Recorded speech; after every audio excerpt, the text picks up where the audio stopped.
You're watching the Action Sports Jax 24/7 network. Now it's time for the Brent Austen Show. Well, there you go, Trevis Gipson. I was going to say good to know you, but I didn't even know if I knew you. Kind of liked the idea of Trevis Gipson, back with Bill Shuey, who he had a relationship with, and kind of felt like he might be able to provide a little bit of a spark. Or just get you a few sacks. Like, that's all you're looking for from these kind of guys, a few sacks. Not talking 6, 7, 8, but just to fill and get more than 40 that the Jags had last year, and 27.5 by two guys. And Jags said, hey, we got some young guys, or we've got some plans. Mm-hmm. I don't know which one it is. I think it's probably the young guys. And they traded them away to the Seattle Seahawks this morning. Just part of cuts, and that's, that's part of the game. Think they got a 6th-round pick back? Who cares, Brent, let me ask, obviously big news to start off our show with, and I've been a big proponent of Trevis Gipson. He was my super sleeper. I don't know. I guess I'm going to become I guess I'm going to become a Seahawks. Oh, no, don't get it twisted. He's still my super sleeper. Okay? Don't be surprised if he's got 15 sacks in Seattle now. I'm going to be the biggest Seahawks fan ever. Like, you want to call them the 12th man? I'm the 13th man, if you will. Will you be surprised if you don't see another plan in place? Like, will you be surprised if they just keep what they have on the roster and there's not a plan to replace Trevis Gipson? Because I think a lot of Jaguars fans would agree with me here. I thought the guy had a pretty damn good preseason. Yeah, I thought he was pretty good too. Again, for what he's supposed to be. He's their 4th guy, right? And again, when they say 4th guy, a lot of people say he's the 3rd guy. He's not. They don't look at him as the 3rd guy. They looked at him as the 4th guy because Eric Armstead is their 3rd guy in a pass rush situation. I'm just telling you that's how they label it. Whether you want to believe it or not, that's not you, Austin, meaning you, everybody out there. Yeah. That's the way they will say it. That, hey, our top 3 guys are Josh, Trayvon, and Eric. Mm-hmm. And so this was like a 4th, 5th pass rusher battle. Now, this says, do they have a plan? Well, damn it, I hope they've got a plan. I don't know if their plan necessarily constitutes bringing in a veteran guy. We just threw the name out like Jan. I think it's still out there, isn't he? I don't know who. I got to look at the list of guys that are still out there. But to me, Jan doesn't fit what they're trying to do. I don't think they're going to bring a guy like Jan in, unless Jan already signed with Chicago or something like that for a year. I don't know. But could they add a guy still that might be out there? I guess. I think this is what is said in the chat there. This is young guy. DJ Coleman was a guy that caught my attention. Miles Cole's a player they drafted. They are obviously going to go with them in the development mode at the time being. I also think this says one more thing, and I wonder if it says this to you. Devin Lloyd is part of their rush package. Well, I'm not going to talk about Devin Lloyd or Brenton Strange because we had the agreement where you think I don't like them. So I'm not going to talk about anything with Devin Lloyd or Brenton Strange until further notice. Not going to talk about the reps of Brenton Strange during the game, and maybe somebody had more reps than him. Not going to talk about what I saw from Devin Lloyd. Those 2 guys this week are off the docket. But I think if you here's my issue with it, Brent. To me, Trevis Gipson was your 3rd best pass rusher on this team. Like, I understand Eric Armstead's out. What does Eric Armstead look like from rushing from the edge? Because I've predominantly seen him rush from the inside. Yeah. So, in my opinion, Eric Armstead's an interior pass rusher until proven wrong. So, I wonder if there's a plan in play. We talked about it last week a little bit, and, our surprise cuts. And now, I think, obviously, my surprise cut's not going to come true because I think Yasir Abdullah is going to be on the team. Well, that's another one. I didn't mention Abdullah's name, my bad, but he should be in the mix of those young guys that I mentioned. But he'll be in the mix, but I thought it spoke volumes in the fact that, for this game, they put him at strong side linebacker. That they moved him from the line to linebacker, proving okay, maybe they're looking for a bigger defensive end. Maybe this is why Trayvon Walker, Josh Allen have added weight, because they're trying to get a big defensive end in this defense as opposed to maybe more of a tweener, kind of like Trevis Gipson was, and obviously like Yasir Abdullah was. So I wonder if the plan is hey, Gipson, you did a lot of great things. Maybe you're a little undersized for what we want to do. Let's look at, free agency or the waiver wire and maybe try to get a bigger edge guy to replace Gipson. Yeah, I think they do have a body type they're looking for. And I don't know if people are going to love this, but they seemingly are kind of going the Gus Bradley route where they would body type would fit what they were looking for. Go back to those Leo days and everything else where a guy like Jan fit. That's why I don't think Jan really fits in this system here, what you're saying. And apparently a week ago, Jan was still a free agent. Charles Harris, Tyus Bowser, Marquise Haynes, who actually is out of University of Christian, Shaq Lawson. Didn't Shaq Lawson get picked up by somebody in the last week? I think he did. There's Randy Gregory's out there. They didn't bring Randy Gregory in here. No way. I just don't see it. So it doesn't fit. I think they're going young. This is like and the reason I think it's a little bit. I think the risk right now in Jacksonville is they're almost too pot committed to development, and we'll find out. But they are very committed to development, and they are didn't now. Think you'd be saying that in the offseason. What's that? Didn't think you'd be saying that before last season. Yeah, well, you didn't, but they came out of last season. They said we got to develop our guys. We have got to play our guys. They are looking at models of kind of the Rams, right? That had to reset their lineup and they played a lot of young guys. Seattle has done this over the years. That's how you got to know the Browners of the world and heck, even name the whole secondary. They were all late guys. They weren't big picks. Mm-hmm. They played them. They found them. Chris Richard found them. Chris Richard is here in Jacksonville. He helped develop guys like that. So, and I'll give you the Kansas City Chiefs as well. I think the Chiefs did the same thing. Even in their run, they were going to get secondary guys, and they were young guys, and they played them. I think the Jags are caught up in that right now, and I'm not telling you it's a bad thing. It looks like it might be promising when you get to guys like Parker Washington and others. But I think they're so committed to it that we wonder if in a couple months we'll be like, wait a minute, why'd you trade Trevis Gipson away?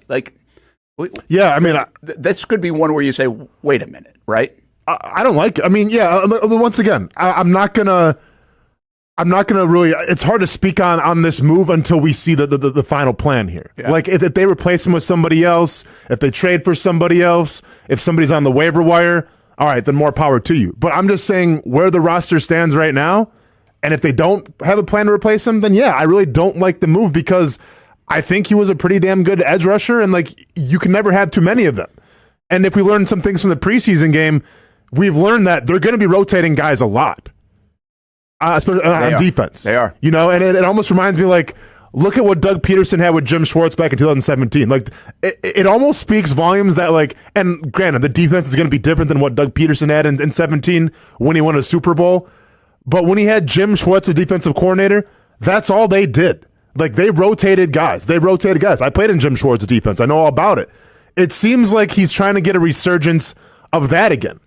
I think it spoke volumes against the Falcons, and I get it's still the preseason, but they always say, especially with the Jaguars side, that game was the closest you're going to see to the real defense, what it's going to look like. Agreed. And we saw Roy Robertson Harris, and I think it was Mason Smith, get the start at interior. And now, granted, Eric Armstead will fit in that role as well for somebody. But I thought it spoke volumes of, okay, you're going to go with Roy Robertson Harris and Mason Smith to essentially stop the run. And then you got Trayvon Walker and Josh Allen. And then those guys were quickly rotated in. So you're going to see a lot of guys on this defensive line go in and out. And I get all of that. But when it comes to rushing the passer, because it's still going to be a pass-first league, I hope you have the horses up front to get after the quarterback off the edge. Yeah, and listen, I'll say this. I don't want to go – I'm not going to get over dramatic about Trevis Gipson. I think he had 11 career sacks. I thought he was good too. I liked the piece. I like the veteran nature of him. It's a balance. Where do you hand off to that young guy? How do you keep the young guys? Did they feel like they weren't going to be able to stash some of these guys on the practice squad? They're invested in them, so a little bit of that is long-term availability, and they want to keep these guys in their program. I'll tell you this. I thought DJ Coleman was a good player. I've been saying that for a couple of weeks. Number 54 has impressed me in the preseason. He has caught my attention in practice when I've been over there. I haven't been as many practices as I usually go to, at least the length of them. But in the games, too, I don't know what that translates to in terms of being the fourth guy. I think this does speak a little bit to maybe even a Lloyd pass rushing a little bit. I do think Cole has some gifts that they like. He's a seventh-round guy. Did they think other people might scoop him up if they put him through the waiver wire and tried to get him on the practice squad? They don't want to lose a draft pick in that respect. So And then you mentioned Abdullah, who can move around. I do feel like he's going to be more Sam as well than he is the edge. It feels like they're moving him because, again, the body type. We did this last week, right? 240 pounds. He's not going to probably be their edge guy the way they see the edge guy. So I think my guess from a business standpoint is, all right, gather a pick because it was marginal between these guys and Trevis Gipson, the way they looked at it. I'm not telling you they're right? I'm just saying the way they looked at it, it was marginal. But what I do wonder, and I caution a little bit, are they going too heavy on the development side where that can almost skew their thinking, their perception? Can you kind of put it in this bucket a little bit too much? Let's hope it was just marginal. And maybe Gipson at the moment is a little bit better, but by week 15, they feel like some of these young guys will be just as good. Let's hope they're right on that and then get carried away with the development part. That's my little red flag on this one. I did not see this one coming for the Jacksonville Jaguars. And one of the things here is if you go back to the offseason and what the Jaguars did, a lot of people say, let's say in the draft, right, they wanted cornerback and go get cornerback. Jaguars are light on cornerback. Well, I think that's calmed down a little bit. They did go get Jarian Jones in the third round. They bring in Savage. They look like they've got a lot of bodies back there. They got Darby as well, who's played pretty well, at least from what we can see. So I think people are cooled off on that one. The one thing we came out of the draft and free agency and did say, do they have enough at pass rush? Mm-hmm. Do they have enough depth at pass rush? I can sit here and tell you right now, less than 2 weeks to the opener, I'm not sure they've answered that question. Like I don't think they've answered that question with any kind of certainty. Mm-hmm. I can be sunshine and rainbows all you want, but I can't tell you that these guys are good after Josh Allen and Trayvon Walker. And I'm also a guy that is a big fan of their defensive front potential. But that includes all the guys. Like Roy Robertson-Harris has to chip in with some sacks. Devon Hamilton, maybe. Eric Armstead, of course. Mason Smith, can he then come on a little bit? He showed a little flash the other night. You kind of whiffed on the sack, but still, that's a good sign, right? So I'm a fan of their defensive front and what it can be, but I think if I'm calling a spade right now, I sit here and say, okay, they haven't really done a whole heck of a lot to increase their depth. Yeah, I mean, you're a fan of what it could be, and maybe you're a fan of some of these young guys that you're going to develop, but nothing's for sure yet. And if that's the case, then I'm taking more of a sure thing, I think, with Trevis Gipson, who has some experience, who has shown that he can get after the quarterback, who, once again, by all indications, watching the preseason, it looked like he knew what he was doing. We'll see. I still trust Nielsen here because this has, like, I don't think Balky just said, oh, I can get a 6th-round pick. You know how I like that? Or whatever, a late-round pick. Probably a 6th-round pick because it's the Jacksonville Jaguars after all. So I don't think Balky just goes, oh, 6th-round pick? Say no more, fam. Let's go. Like, I'm sure there was consultation in terms of, you know, Brian Nielsen being okay with this move. I would hope, or else what the heck are we doing here? You mentioned number 33. I'm not going to say his name because, you know, I don't like him apparently. But it's got to be a thing. It's going to be a thing. I mean, you should have said what you said last week. But you mentioned number 33 of the Jacksonville Jaguars, that he's a linebacker out of Utah. And you mentioned him, and we've all said, like, he's been great, you know, in college, getting after the passer. If they do move him to that spot now, had they almost done him a disservice, though, by having him play middle linebacker the entire preseason, and now it's like, oh, by the way, we let go of Trevis Gipson. We heard you like to rush the quarterback. How about you play the edge now and give that a try? Yeah, I don't think they're going to directly put him on the edge. I think this is going to be more disguised stuff of standing up and going, you know, approaching the line of scrimmage, and depending on they look at this as just these different pieces that can play multiple spots. I think if you ask Nielsen to describe where Lloyd's playing, I think he'll say him and Foye can play the same positions. Okay. That's what I think he'll say. Like, I don't think he'll answer straight up. Mm-hmm. Like we kind of did. Like in a production meeting, he didn't answer straight up. I think that's part of the reason their depth chart is the way it is. And like we'll see. We'll see where it is. But I don't know that either. I think everybody just assumed for the last 2 years that Lloyd would rush a little bit more because he did that at school. He didn't do it last year. He told me, I remember in April, in an interview, sit down with Lloyd. He's like, yeah, I'm going to, he said it. He's like, I'm going to do more. This was 2 Aprils ago. Mm-hmm. And then Caldwell said, like, the first day of camp, he's like, no, he's just playing linebacker. And he didn't do it. Yeah. And then I think all this offseason, we've kind of under the thought process, okay, we're going to see Lloyd do a little bit more of what he did in college. Less cover, more rush, more around the ball, line of scrimmage stuff. That's why he gained the weight, all that stuff. So we'll see. We haven't seen that card played by Nielsen yet. But I do think he has been as coy as I've seen a coordinator be going into a regular season yet. Like, I don't remember. I know there are secrets. I get it. But I don't remember one as coy as this. So we'll see what they end up doing with it, how much it matters. Obviously, health will play a big factor here. If the Jags don't have to get to their fourth or fifth pass rusher, that's okay, right? It's a moot point. No, then we're not. Yeah, I mean that's ideally the goal, right? Knock on wood. Hopefully, no injuries happen. Hopefully, we're not talking about if they bring somebody else in. We're not talking about this guy playing, getting a rotation because hey, everyone's staying healthy. Like you're blessed to have two bona fide edge rushers. Now, whether you move those guys down in pass rush situations, you know how I feel about that. But you have some great edge rushers at your disposal. Now it's just shoring up the depth, and time will tell what that depth is going to look like. Hey, this is what's noticeable to me a little bit, just reading through. This is just a Twitter unofficial thing, quick look by me out of this move. There's a lot of trust right now, it looks like, in Balky. At least even from the fan base on this one. Now, maybe I'm not seeing everything, but here's my first three responses I got when pushed this out about Trevis Gipson. Here comes the Venmo. People complained about Zay, too, probably more to the story. I don't understand how Zay was taking strays here. But anyway, you know what they're saying. Okay. They must be picking someone else up to play backup edge role. Yeah. What if they have something better for us? He's shown nothing so far. Like, these are all, like, in favor. Like, I thought I'd be like, oh, here goes Balky again, a 6th-round pick. That's the first thing we said. Yeah. But it's not really. There's a little bit of trust right now in the front office. Brent, it's Twitter, though. Like, I'm sure there's a subsection that doesn't like this move whatsoever. I get it. Yeah. There probably is. I just haven't seen those yet. I got you. Go. I mean, have the Jaguars announced it yet? I don't know that. That's a good question. Go and check those comments out and get back to me. I haven't seen yet. Yeah, I don't think they have yet. They usually do it like 3 days later. Yeah. maybe they're waiting to release those teal helmets and then do it so the fan base doesn't get too upset. Though I feel frustrated with Gipson trade, we don't fully understand what's going on behind the scenes. Yeah, I mean, you never know that.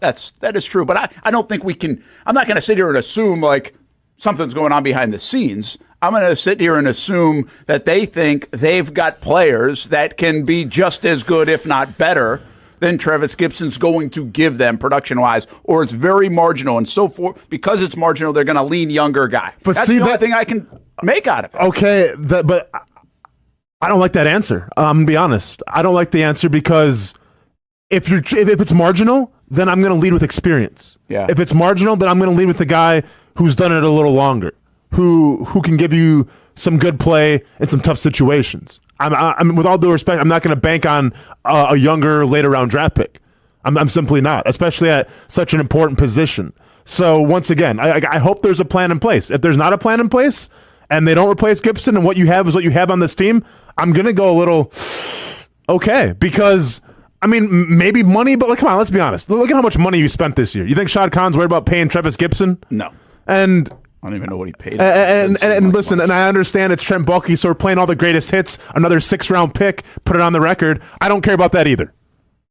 Or a 5th-round pick, whatever it's going to be. Like I don't care about the pick. It does nothing for me. I'm so over draft picks. I'm so over late-round draft picks. I got a comment for you. What do you got? You got a bad one? Yeah, this guy says, we cut Breland Speaks and traded Trevis Gipson within 24 hours. If I don't see a big profile acquisition by Tuesday, then I'm really about to air out my grievances. Yeah. Very good. Yeah. That's a good read by you, Heavy. I like that. That sounds like an email I would have got during the broadcast on Friday night. This should just be the whole show. Let's just go through Jaguars Twitter and read all the tweets. I love it. By the way, Breland Speaks. Breland Speaks getting a lot of love here. But that was a quick cut, obviously, right? Speaks was yesterday, and one of the 10 guys that got let go. And I don't think it's related at all to that. I think there are other players. But also the big name stuff, there are 2 big name guys out there that you could sign. Nobody has ever heard of most of the other guys. It's Jan or Randy Gregory. And I don't think you're signing either one. Like we're just saying, this doesn't fit the locker room. Doesn't fit the style that these guys are looking for. So I don't think that's it. Now, I'm not telling you that they can't sign somebody or maybe they make a trade. Is there somebody that's possible for a trade piece out there for the Jets? I don't see it. Now, what I always do tell you is that the trade deadline is tomorrow. Trade deadline's a couple months away, so you compile some stuff to potentially make a move at some point, and they do have plenty of money that they're able to move around still and get under the cap and take a big salary on if need be. But it's an interesting move, no doubt. This one I didn't see coming at all, into a position that you can maybe say is one of the weakest depth-wise from a proven. It's very top-heavy. It's great top-heavy. Great. Oh, it's the best. Great. Yeah. But after that, it falls off big time. Like big-time drop-off. And they just made it thinner. I mean, at least on paper, they made it thinner. Yeah. I'm trying to look at some of the, because here's my thing too. Like, I'm looking at free agents here. Like, I feel like some of these guys are already been picked up. Like, is Tyus Bowser, is he been picked up? I don't know. I don't think so. Okay. He's still available. Would he do anything for you? I mean, I feel like he's a bigger dude, isn't he? Is he not? With the Ravens? I mean, I don't know. It doesn't feel like there's like. Well, no, because here's the thing. I don't think it's a free agent. Because if it was a free agent, you would have brought him in by now. Shaq Lawson just get signed? And Lawson, I think, just got signed by somebody. And I can't remember who it is. I don't know if it was like the Colts or the Bears or something like that. But I'm pretty sure he just got signed the last week. If it was a free agent, I feel like he would have been here by now. Like, you would want to see him at least get a couple training camp reps, preseason reps, and everything. So, like, I don't see it being a free agent. I think if there is a plan in place, it could be a trade of some sort. It doesn't feel like one of those old guy moves, right? Like, let's just say Calais didn't sign with a team, and because he's like, hey, I'm not going to go through training camp, right? I just want to play. Yeah. Like, we see that from time to time with some of those guys. That's not it. Like, there's not that out there. Do you think they have an advantage of having played on Friday night as opposed to maybe Sunday, where they could, after the game? Yeah. I think that. I think so. I wouldn't be. Now, Shaq Lawson's still available. Oh, he is available. Yeah. Man, what did I think I saw? The other thing about this, Austin, you're right. Everybody's got to go through cuts. Mm-hmm. So they might be reading the room a little bit and saying, we think X guy's going to get cut. We like him, right? Mm-hmm. That might be it. Yeah. You know, I mean, that's part of it. You've got to read the rest of the league and what they're going to do. Everybody's got to cut 37 guys.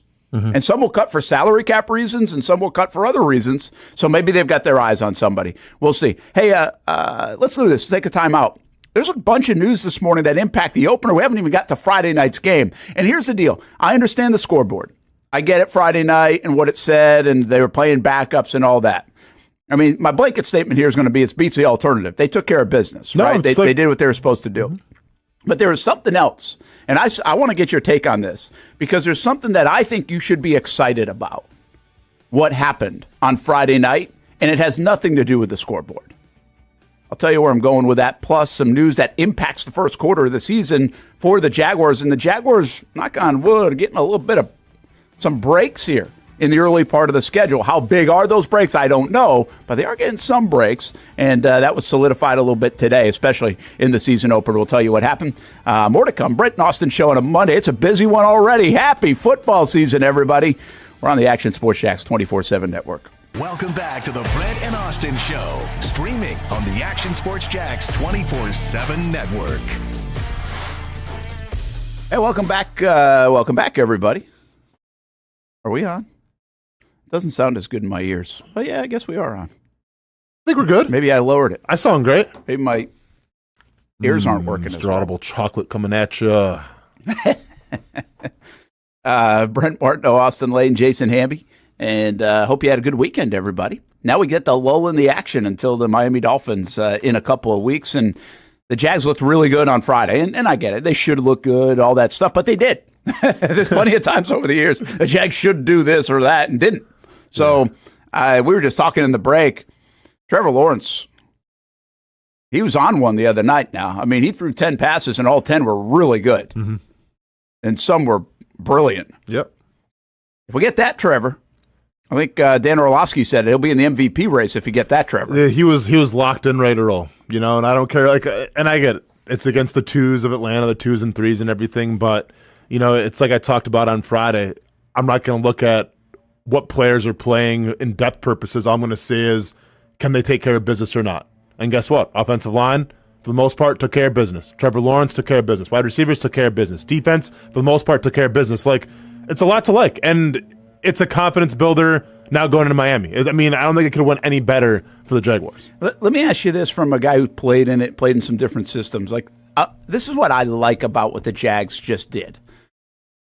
They came into this offseason with an edge to them. They came into the preseason with an edge to them. I thought the edge could go away based on all the positive news from stadium to contracts to everything else. They didn't forget that edge. Mm-hmm. To me, they still showed it. They had fun. They were loose at times, but they also were very businesslike. How many times have I said in the last month the Jags looked businesslike in camp? Like, it felt a little bit different. The Jags had that one Saturday practice on offense that was like, oh, no. Mm-hmm. And they bounced back from that and never had one again and were very steady. You still saw steady development, good play from Trevor, steady development from a guy like Brian Thomas Jr. I think Evan Ingram continues to ascend in his career path. It's been amazing. Another big game for him. So all those things, like when you can hit the benchmarks, you can say you're going to be physical. They look a little bit more physical. They do. Their body types look physical. The way they're playing looks a little bit more physical. We got to see that more with the 5 offensive linemen, the way they leaned on the run game. Mm-hmm. I mean, they ran for over 200 yards. And it wasn't just, this is what I like, Austin, it wasn't just the first-team guys. No matter who they put out there, they controlled the games in this preseason with their offense. And what do we keep saying? Their offense has to be the identity of this football team. Mm-hmm. So I think they did that. Now, again, I'm not naive to this, folks. Like, I've done this for a long time. I get the preseason is the preseason. I mean, the Detroit Lions went 4-0 and then went 0-16. Like, that's what does happen in the preseason sometimes. The Rams didn't play anybody that went to the Super Bowl. So this isn't like naive Brent, like, oh, my gosh, look what. I just think when you set out on a little bit of a mission, they hit the benchmarks. To me, like a team and a franchise and an organization like the Steelers or the Patriots of the last 20 years or the Ravens would do. Mm-hmm. And it felt more like that to me. And that's a feeling that we haven't had a lot around here, quite frankly. No, to me, it just comes down to doing what you're supposed to do. And the Jaguars are supposed to go out there against Atlanta 2s and 3s, and do their thing. And they absolutely did. It's simple as that. Now, if they didn't, if Trevor Lawrence is getting hit in the backfield, if they can't run the football, if the offense looks stagnant, then we're coming here hitting the panic button. Yeah. But we're not having those conversations because they took care of business. That's all you can ask to do. Like, would you have loved to see the 1s versus 1s? Sure, why not? But you know what? I'm just glad that they took care of business on both sides of the ball. And once again, I can't echo this enough. Gave them confidence going into Miami now. Because they're not like, when they're breaking down film, whether it's a coordinator, whether it's Doug Peterson trying to highlight these great plays, I guarantee they're not going to go every single play. Well, keep in mind, though, guys, it's against the 2s. So, like, I mean, this is a great play here by Trevor, but Trevor, it's against the 2s of Atlanta. You know, like, no. They're celebrating. They're putting the pluses on the sheet saying, this is a good play. This is a good play. This is a good play because it was a good play. So I'm not worried about who they played against, what it looked like. All I'm concerned about is that they took care of business. That falls on coaching, getting them ready to go. It falls on the players, making sure they're ready to go.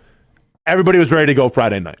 You have come in after each preseason game. You're like, hey, okay, I saw this, I saw that. In the first segment, you just talked about how Roy Robertson, Harris, Mason Smith jumping in there starting. This rotation of players, which it looks like you're going to see. I'll even add to that and say I just think they're going to put these young guys in action.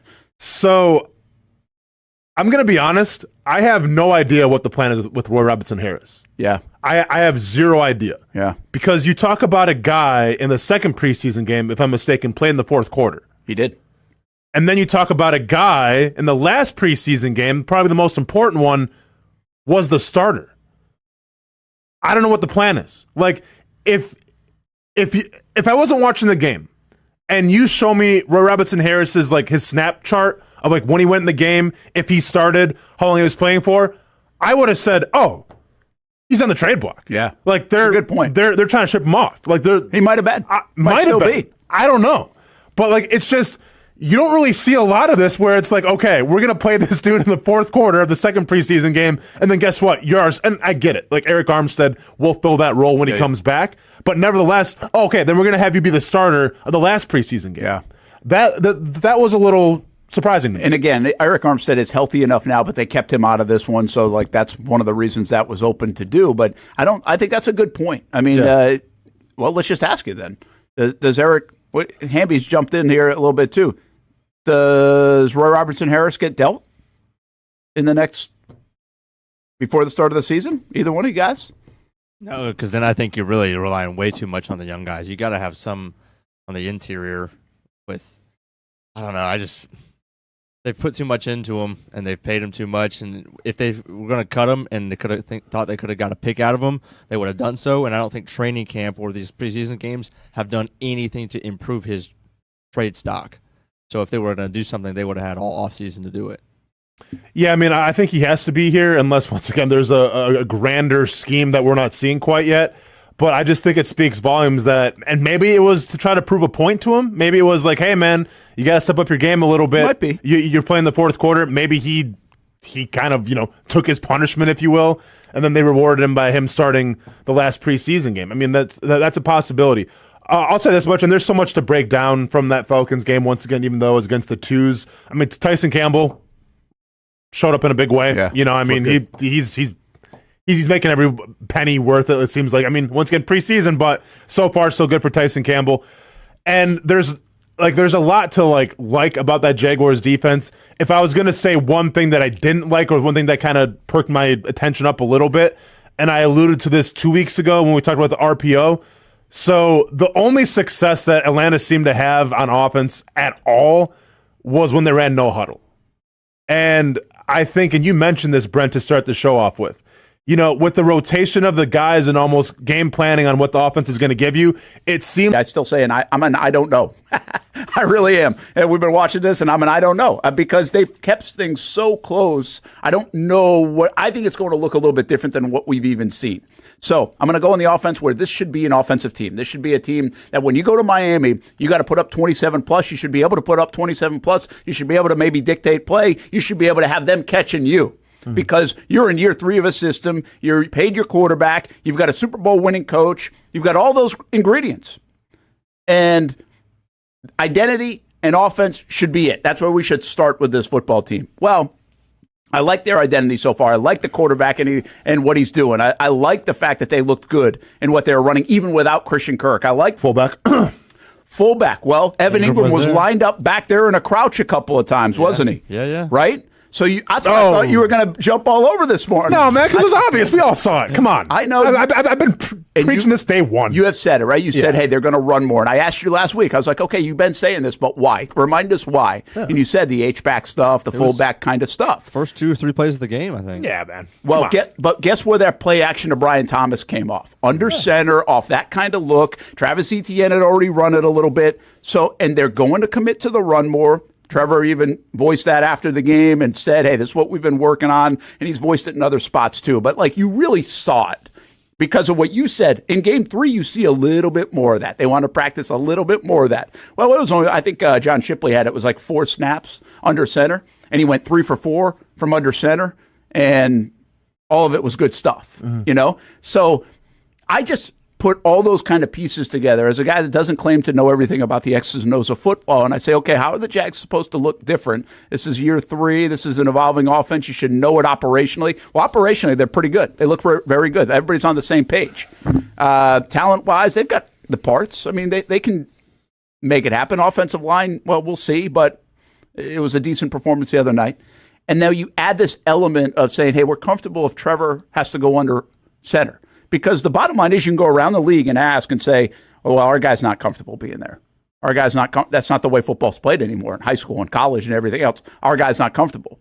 Well, C.J. Stroud was comfortable doing it. And C.J. Stroud and their looks and what they were able to do and how they were able to hit the deep ball. Well, it looks to me in a copycat league like the Jags have said, hey, we're going to play that Andy Reid style offense because that's what Doug Peterson does. But we're going to add this little wrinkle in. That's a Shanahan wrinkle that's been very good around the NFL. And maybe the Jags add the deep ball game with Brian Thomas, Gabe Davis, and they're going under center and running the football a little bit more. All those things married together get me excited about where this offense can go because we were wondering coming off last season have people figured it out a little bit, right? Yeah. Well, you got to evolve it. You got to add wrinkles to it. And you've got the talent to be able to do it. It looks like the Jags are going to try to do that. And it might even help Evan Ingram's game out even more than he's already contributed the last couple of years. Yeah, so to me, it's definitely a schematic change, but it's also, we could say identity and be cliche, but I think it's a mindset change as well, what this offense is going to look like. Because I think if you look at the Jaguars the past couple of years, and listen, every team wants to be physical. It's the game of football. I don't consider the Jaguars a physical offense the past couple of years, I would agree. right? Because they could not win in the trenches. I think they were more of a team on offense that was built off of speed and built off of finesse. I think if you look at the Chiefs, you want to say they're built off speed and finesse, but then you watch and you look deeper at it with a guy like Isaiah Pacheco, they weren't afraid to run the ball last year a little bit. I look at a team like, we can say an explosive team like the Eagles. Eagles have great wide receivers, right? Well, they also can pound the rock as well. And then they set that up with A.J. Brown and Devontae Smith. I think with the Jaguars, it's the exact same thing. I think we're seeing maybe a little bit of an identity shift from being more of a speed team, more of a finesse team, and now winning the trenches a little bit more with a guy like Tank Bigsby. We've seen Anton Harrison the entire preseason, all right? Guy, to take another cliche thing out of the combine, the guy eats bolts and stuff for breakfast, okay? Guy's playing nasty. People. He's throwing people. He's got a nasty demeanor about him. Yeah. And you love to see it. And I think, once again, that's predicated off of what this offense is going to look like, trying to pound the rock, quarterbacks being under center, fullbacks until I black out. It's fantastic. It's cool to see because it's smash mouth football. It's win in the trenches football. And once again, that's going to set up that play action, and that'll set up the deep threats. Hey, Hamby, do you have Cam Robinson? I think this will go along nice in this conversation. You just said it's a mentality. I think if I remember correctly, interviewing Cam Friday night, he kind of hinted at that. It's not like, hey, doing it. It's like you've got to buy into doing it. And I agree with you. I think that's the way we even when Pittsburgh as an organization isn't physical, we think they are. Oh, yeah. Right? Yeah. Najee Harris, pound the rock 30 times a game and get your 2.5 per yards of carry. Let's go. But we're the Pittsburgh Steelers, baby. But go back to like 2017. Like we thought the Steelers were physical because they had Big Ben Roethlisberger and they were the Pittsburgh Steelers. And Pouncey. They weren't. Yeah. They weren't. In fact, they were, from a Pittsburgh standpoint, they were kind of soft. Jags punched him in the face. And ran all over him and scored all over him. And it was Leonard Fournette running over Mike Mitchell. And it was like, that was not Pittsburgh, but that was our perception. Yeah. I agree with you. I don't think the perception of really Andy Reid's offense at all, even though you're lying to yourself, because Pacheco, he can run over people. And defensively, they were very physical. But I don't think our impression of Doug is we're going to punch it in the mouth. Yeah. I think they have changed that mentality a little bit. I think they went, I'll give them credit. They identified it right away. In January, they preached it, and so far they've walked it. The question is, can they walk it once the regular season starts? Brent, listen, I know I'm not sure what the budget is in our network and everything, but I'm going to need a still shot of Evan Ingram in the backfield of that preseason game, and I want that blown up right here on the wall so we can just appreciate it and all its greatness. Because you must be mistaken if you didn't think that when I was watching that preseason game that I didn't pause it and just look at that and just go, and just let it breathe a little bit. Literally pause it in my DVR. I go, there's Evan Ingram in the backfield. There's that fullback that we were waiting for. And then I hit play again. You know what's really interesting to me before we get to Cam is I talked to Evan right after the game on Friday night. By that time, I'm sure more people were tuned out. Like it was the end of the last preseason game. Yeah, I get it. Wrestling was on too. You know? And we might play it. Got that too. We'll play that in a little bit maybe. But I did ask him this, and it just kind of popped into my mind. That edge, that toughness, that everything. I know you usually resemble your coach, or maybe it's the defensive coordinator, or maybe it's your quarterback, or that's where you get your vibe from. In many respects, the way this team is trying to be, resemble him. This guy's like, he's got an edge. He's like locked in all the time. Like, he doesn't smile much, but he does. He has fun. I mean, he's really a cool guy and a nice guy and all those things. But it's time to work. It's time to work. He might exemplify that more than anybody on their roster. And so for him to be the guy that's actually helping to be a little bit more physical in that sense, I think is almost perfect. Yeah. Right? Because I think they feed off him in that and what he's done. How can you not? Look what he's done here in Jacksonville. The success, it's not just talk. He's acted it. Yeah. And now I think he has a chance to even do a little bit more in this. All right, let's get to Cam Robinson. I like the Cam Robinson stuff on this topic about identity and running the football. Here was Cam after the game Friday night. Hold on. Oh, sorry. You want to paint pictures instead first?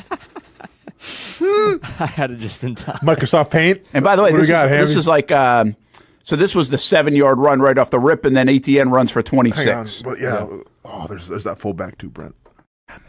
No, that's what I'm looking at. I know. Oh yeah, I know. I'm just trying to stay conscious here. How much, by the way, while you've got this, how much does him being back? We've seen Christian Kirk over the years in the backfield and stuff, and I know he was going to be a fullback. That was more of a decoration piece and matchup problem. Right? Yeah. But how much does Brian Thomas Jr., like whether it's going in motion or bring, the attention that he has because of his speed help some of these kind of packages and looks? Yeah, I mean, it absolutely does. I think, maybe people want to sleep on him a little bit still. Like, okay, he's a rookie. We'll see. But, if we all think he can do what he can do, eventually he's going to command attention where anytime this guy's in motion, you're going to have to follow him. But because the one thing about like the league and the one thing about sports is it doesn't matter. Let's just say, I don't know if Brian Thomas can catch however many balls or whatever, but you respect speed. You're scared of speed. Of course. Right? You have to, yeah. And so that's, to me, and all they talk about is how fast this dude is, right? And it's easy speed, and he can put you to sleep kind of speed and then beat you for 60. Yeah. So I think he is an important element here, even as, again, almost like a decoy in spots. It's going to be fascinating to watch that part of moving him around in the offense and how defenses react to it. All right, let's get to Cam Robinson on the mentality of this football team right now. It's always room to grow. It's always room to get better. We watch the film. That's kind of actually what we use it for. Kind of go out there, get a feel for those type of games again, and kind of knock the rust off and see what we need to get better, see what we need to work on. First time you guys have been out there as a unit. I know it was only a couple drives, but was it pretty good? It felt good. We're going to watch the film, and one thing I've learned is it's never as good as you thought. It's never as bad as you thought. So we'll watch the film and see what we need to clean up and see what we did well. Been such an emphasis on running the football, being more physical. You feel like the conversations have led to performance, and you guys are doing that, not just you guys, but the backs as well. I think it's just a focus now. It's easy to yell, run the ball, but more goes into it than that. So I think it's just something that we're focusing on now and that we're implementing a little bit more, and I think it's starting to pay dividends for us. Lastly, 3 years in this offense. You got to go way back to find a Jags offense that's been able to have 3 years in a scheme. Are you seeing some dividends of that, Trevor, the receivers, you guys? Yeah, I think so. Ultimately, just familiarity. That allows you to play fast. It allows you to play confident, and I think that's kind of starting to show a little bit. Yeah, I looked this up. It hit me just a couple of days ago. I had to go back to Dirk Cutter to find. So, like Hackett, if somebody wants to get technical, Hackett, I think, was in the system offensively for 3 years, but he took over for Greg Olsen, who was the offensive coordinator, like with a few games to go in the one season, and then he was the guy for the next couple of years. And that bridged Gus Bradley and Doug Marrone. So it wasn't like it was Doug Marrone's system for 3 years. So it was Greg Olsen's system that then he took over. So he doesn't count, in my opinion. But Cutter, I didn't realize was there for that as long as he was. He was there 7, 8, 9, 10, 11, if I remember correctly. Okay. And then even Coughlin, I think most people will give credit to Coughlin's system, but he never had there were a couple years I don't think he even had an offensive coordinator. I think he was the guy. So, it technically is Coughlin's system. Had a couple of different offensive coordinators. So, like Press Taylor is in a land and a situation in Jacksonville where few have been. Yeah. To be in the same spot for 3 years. And we know it's Doug's and Press's, but it is so unique in Jacksonville to be here. Yeah. To have 3 years in it. We just don't know what that looks like. And I know people are people don't want to sit and talk about that stuff. But the bottom line is the best quarterbacks that have played football have been in situations where it's been consistent. Mm-hmm. Tom Brady was forever. Even when Charlie Weiss and company built that system, they kept the system. Even when Charlie left, and they kept building off it. And look at Mahomes right now. The systems in play. Nobody goes through 3 different systems and is like the best offense in the league. No, correct. But the system always changes, though, depending on who you have at your disposal. Patrick Mahomes, the system stayed the same, but their play calling and stuff has definitely changed, and their philosophies have changed. That's what we're seeing, I think, a little bit this year. That's kind of our previous conversation from the segment. Yeah. But a lot of the whys, right? The wording, the vocabulary, the basics still stay in place as you build off that. Mm-hmm. And I just think I don't think that's an underrated part of this here in Jacksonville. Yeah. I think that's an important part of this. And it's important for it to work. So hopefully you can get another 3 years out of it. And we're talking about year 5 or 6. Mm-hmm. That's where this could potentially go if it works and it's right. And right now it feels like it's in a pretty good spot. Welcome back to the Brent and Austen Show, streaming on the Action Sports Jax 24/7 network. Hi, there's the Jags schedule. Starts with the Miami Dolphins on CBS 47, 1 o'clock on September 8th, and here we go. Ready for that season. Once again, if you're just jumping in, Bradley Chubb will not play in that game. He's on the PUP list. Nick Chubb for the Browns won't play in that game. He's on the PUP list. Milano, the linebacker, very good, underrated player for the Bills. He's out for the year. For Buffalo, and the Texans don't have Autry the first 6 games, I think it is, because of suspension. So the Jags getting a little bit of a break in those areas. One thing, speaking of suspensions, were you guys surprised to see Zay Jones suspended 5 games? Did the Jags know about that? Was that part of the decision-making, do you think, when they released him? Yeah. I mean, let me ask you this. You think it, and I don't know how this works in the NFL, if the Jaguars somehow did know and they just kind of, pawned him off, don't you have to kind of report that or not? I don't think so. I think, first of all, they let him go. So they didn't trade him. Okay, true. Yeah, you're right. Trade-wise, they might. But I don't know why you can't bamboozle a team if you think. They got to do their homework, right? So yeah, okay. I know, now, that might not be good business. You might never do anything with the team again. And I'm not telling you that the Jags knew that he was going to get 5 games. I do wonder if the Jags knew that the NFL had formed were looking into it. Like that, they would know that, I believe. Yeah. And know that maybe he's going to get something. I was a little surprised that he got 5 games based on the fact that the charges got dropped, but it also indicates to me that maybe there was more to that story for Zay Jones, or is it because he's also been a violator of some league rules in the past, right? What was it that he got suspended for in the past? Do you remember, Amby? You had confirmed this with me during a break, I thought. But say that one more time. Didn't Zay Jones get suspended in the past? Yes. But it wasn't for anything domestic. No. Okay. Do you, because I forgot how this all played out. They got Gabe Davis first, correct? And then they let Zay Jones Because go. I remember we were doing a show at UNF at tennis. That's the day that happened. That's right. Okay. And I was like, hey, I don't know. I was surprised.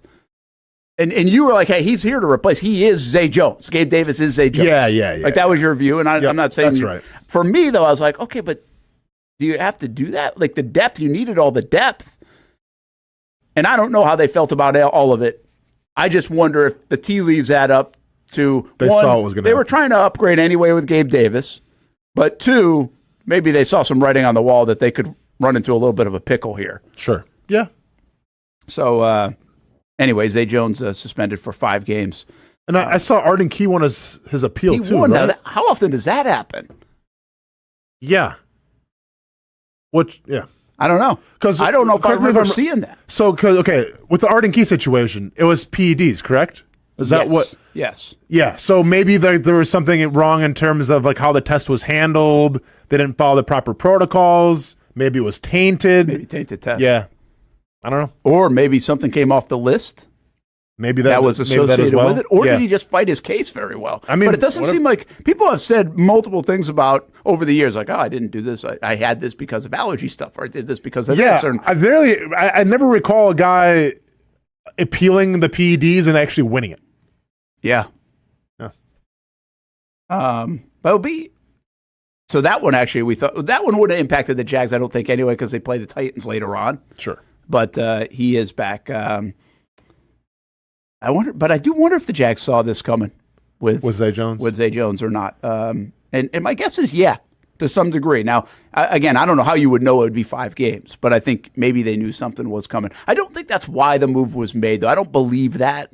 I think that's maybe a little bit part of the domino effect. Brent Martineau, Austin Lane, Jason Hamby on a Monday. It's been pretty wild. Jags trade Trevis Gipson. That's been the big story of the day. What does that mean for their depth? What does that mean for potentially going to acquire somebody else? We don't know. I think they're going to go with the development stuff. I think they're stuck on the development stuff. Maybe too much focus in this case on the development stuff. I don't see them bringing anybody else in, Austin, but now I believe you got to really watch the waiver wire for the next couple of days and see who gets released, because there could be someone that catches the eye of the Jags in that regard. Yeah, of course. Whether it's a vet or a young guy, like there's always going to be players on the waiver wire. Now, granted, you always and you see this every single year, I feel like, with any team, where a well-known guy's on the waiver wire, and then it's like, oh, let's go get he's better than what we got. And it's like, yeah, he may be better, or he may be more of a household name, but coaches love their guys. Coaches want their guys that they went through training camp with, that they can keep on developing. coaches lean towards that more than just that household name. Yeah, I agree. It'll be, I think we get wrapped in names, and that's why this development stuff might play a bigger role and trying to create a name instead. Good morning, by the way. Who is that?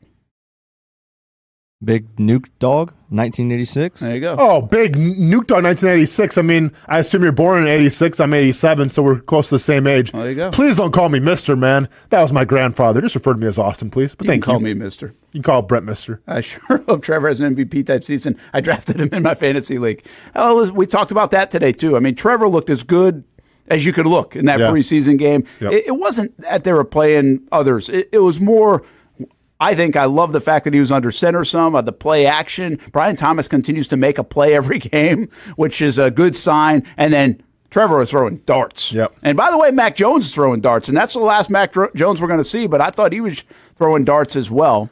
And continues to do so in the preseason. Brent, you're on the sidelines. You know, I saw like the overhead shot, but how big did Kyle Pitts look to you? I'm not sure I even saw him. Well, that's a mistake. Why didn't they play Michael Penix? I'm still confused about that. Yeah. Doesn't make sense to me. Why did they pick him? Why That's did they not play the him? coach. That's not what they do. That's not because it's Raheem Morris. By the way, did you see Raheem Morris in the Jaguars I huddle? did see that. We're not taking anything seriously, Who are we? knew if we were going in the Jags huddle, we was going to go pick out Trammell of all people? Yeah, but we're just we're just having a good old time during a preseason game, like zero thing. And I get it, like okay, but you also got beat by a lot. I don't know. It was weird to see. I mean, I get keeping it like loose and kind-hearted, but it's still a game. I feel like you still got to be focused and everything. But I forgot what was I even talking about. What was it? Kyle Pitts. Oh yeah, Kyle Pitts. Yeah, man. I mean, the least you could have did was like give me a little behind research. this. You could have helped me. Just give me a little fix, Brent. Just kind of hold me over till I draft him. I should have thought about that. Shame on you. It's funny when those guys. I don't really think about the other team at all in the preseason. No, Just because it's really. It's almost like whatever about them. Now, it was a little different with Bucks because they were in town, so those practices built up to it. So I just put this question out here. And do you guys have more confidence now, or I don't know where you were on the confidence meter anyway, with Press Taylor as the play caller? I asked Doug again on Friday night, and I put it to him like this: is Press going to call plays in the regular season? I like it, Brent. And he said... He actually surprised me a little bit with the answer. He was like, oh, we still have a couple more. He kind of was like, yeah, and then we have a couple more weeks to figure that out. Was this when you asked him at halftime? No, I didn't ask him. I didn't ask about after. I asked him after, live on our Jaguars postgame. I was waiting for it. Yeah. And so I did ask him, but he didn't. I thought he might give me a little bit more in that sense. Like, I felt by this point, they're coming off 31-0. They've looked really good. It's maybe easy just to be like, yeah. And by the way, there was no other media there.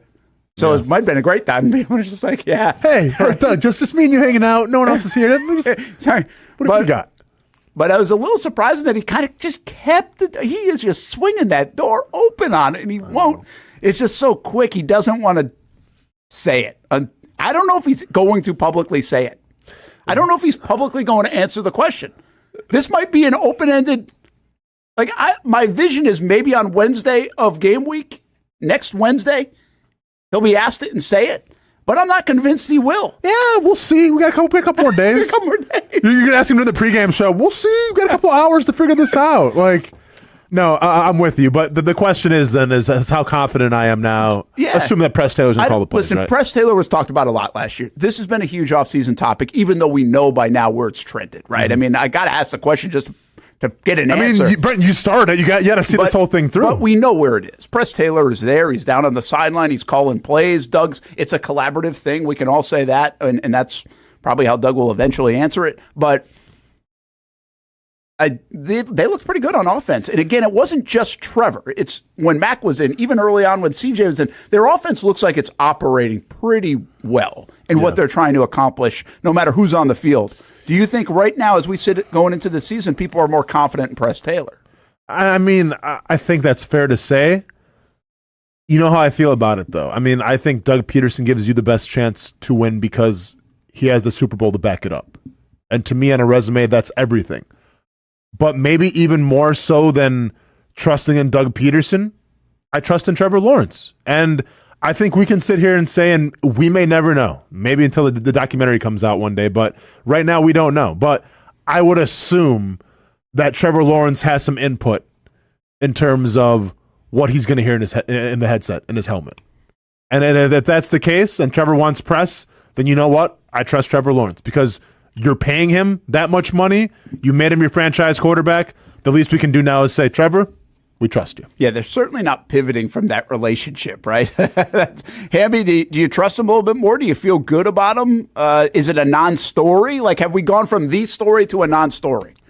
I feel like a little bit, yeah. I mean, the story has lost a little bit of heat. I think for most fans, it had seeing what we've done in the preseason has almost, I feel like, subconsciously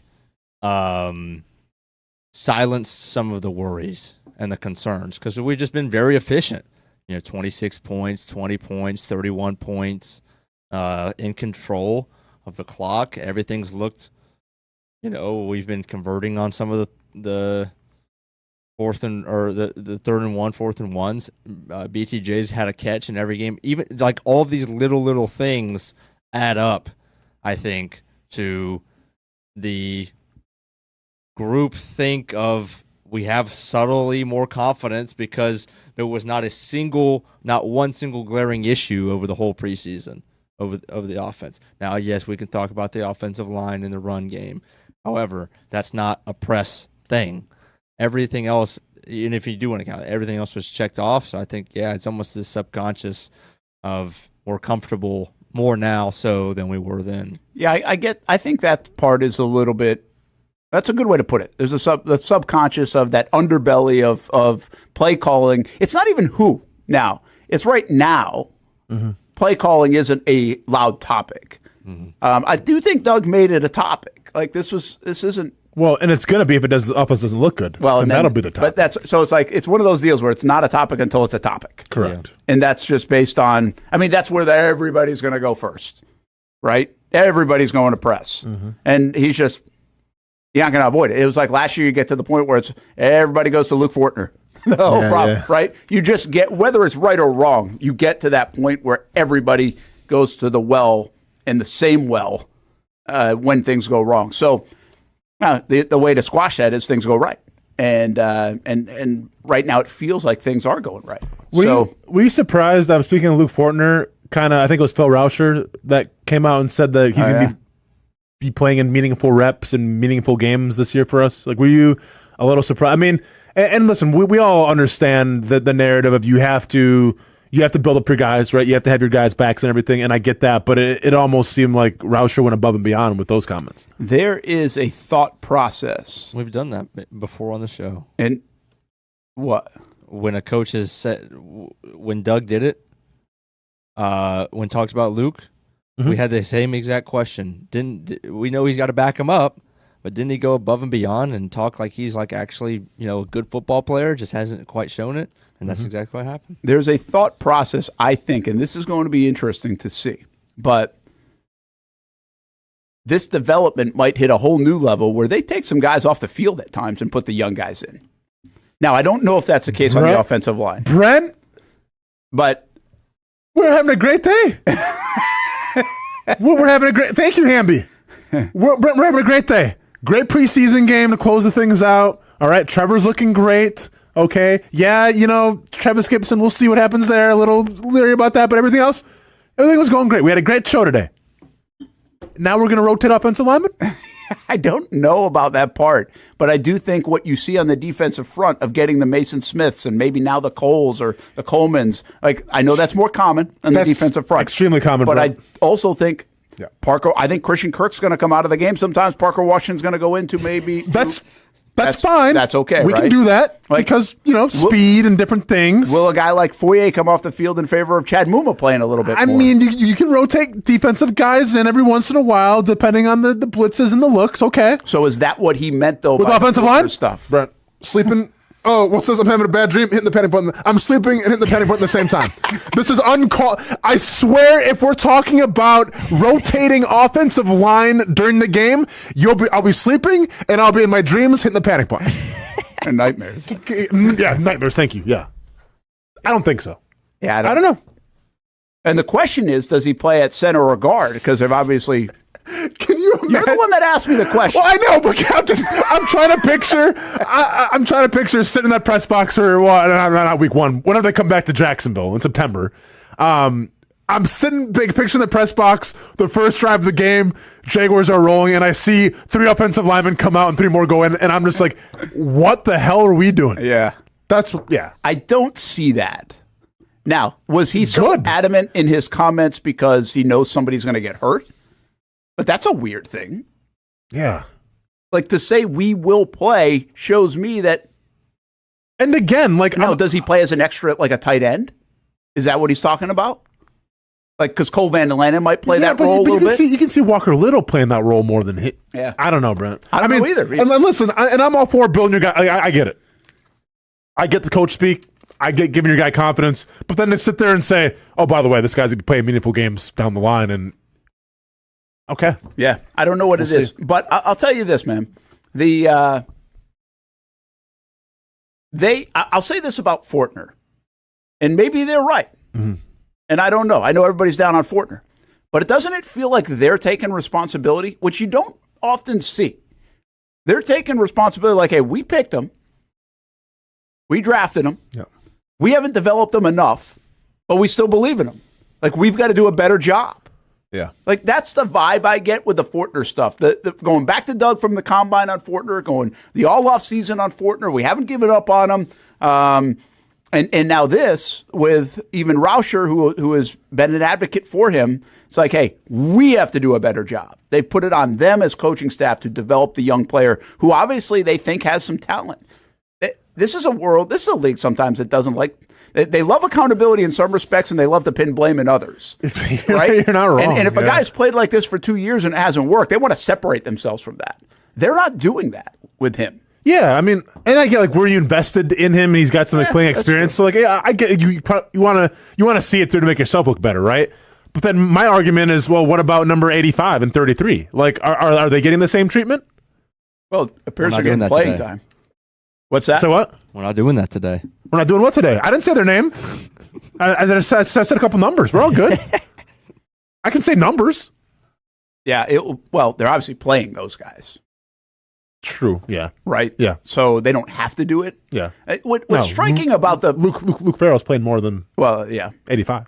What strikes me about the Fortner stuff is it's almost like you've got a quarterback that they're trying to prop up from a mental standpoint. Say, we love you. Yeah. We believe in you. Yeah. Like, they've really tried hard around the Fortner stuff. Now, I understand they're not going to come out and just lambaste somebody. I get it. But listen, Doug Peterson, if you go back to when like the whole play calling conversation started at the combine, he defended Fortner in that same conversation. Yeah. He also hammered Cam Robinson for not being available in that same, like, he did all that. Yeah. And Cam Robinson probably has a little bit more like resume and equity built up. Do you think, like, was Fortner, like, did he have like an undisclosed injury or something? Like, I'm just trying I haven't heard that. Okay, but I'm just trying to think, like, and once again, it's not uncommon to support your players. Like, if you're a player, you want to have a coach like that. Like, I applaud Doug Peterson and even Rauscher for having your players back. That's what it's all about.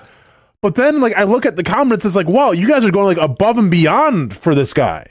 Feels like it. Like, I'm missing something almost. Maybe they just feel like he was a little unfairly treated last year, where everybody went after him. It was more than that. It was the 4 guys that played guard. It was Sheriff not playing maybe as good. He playing with a rookie right tackle still. Like, maybe there's more to it that it's like, listen, this, in many respects, like I said about Bulky coming out a couple years back. Like, I mean, this guy got like so much vitriol. And same with Fortner. Was it all his fault? Maybe there's a little bit of that. I don't know. It's an interesting psychology of what's going on with Fortner. And he is 26. Like somebody just said, he's 26. He is not Anton Harrison, or he's 22. No, for sure. Right? And keep in mind, like, we can sit here and say that it's not all Luke Fortner's fault. But then the offseason moves show that maybe it was all Luke Fortner's fault, because you kept your entire offensive line the same except for the center position. So it's hard to justify in saying how, okay, well, it wasn't all. Well, you're showing us it may have been all Luke, because he's the only guy that got replaced. Yeah, and that was one of those moves too, where thinking about all the sound from the coaching staff, it's almost like maybe they didn't want to go get somebody else, but they knew from the outside noise they had to. And I do think that enters the equation sometimes. Like you have to you had to do something. But is that why they did something with a 31-year-old, $5 million a year guy instead of like a $12 million a year guy? Because they haven't lost hope. They just said, okay, go take a seat. A little bit of Mac Jones like, right? Okay, go take a seat, take a breath, and then we still believe in you down the road. I don't know. Yeah. It'll be interesting to see how the journey, the career, all of this plays out for Fortner. Or do they know this? We better keep this guy as positive and headspace clear and confident as a football, because confidence is everything. We got to keep, because Morse is a guy that's been injured in the past. We might need him. And the only other guy that they have really that will play there is Shatley, and I'm not sure he's even going to make it on the 53. Yeah. So, and we might find out in the next day or two that Shatley's done and probably off to retirement. So that could happen.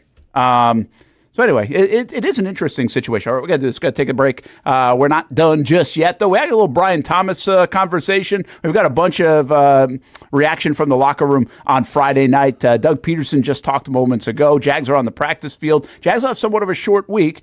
Friday, Saturday, Sunday off. And then, of course, they get into a real game week next week before the Miami Dolphins. Action Sports Jax Primetime. We've got that for you every Saturday and Sunday, 10:30 on Fox 30, 11:30 on CBS 47. Our coverage really starts to ramp up now as we head into this Labor Day weekend, into football season. Full go next week.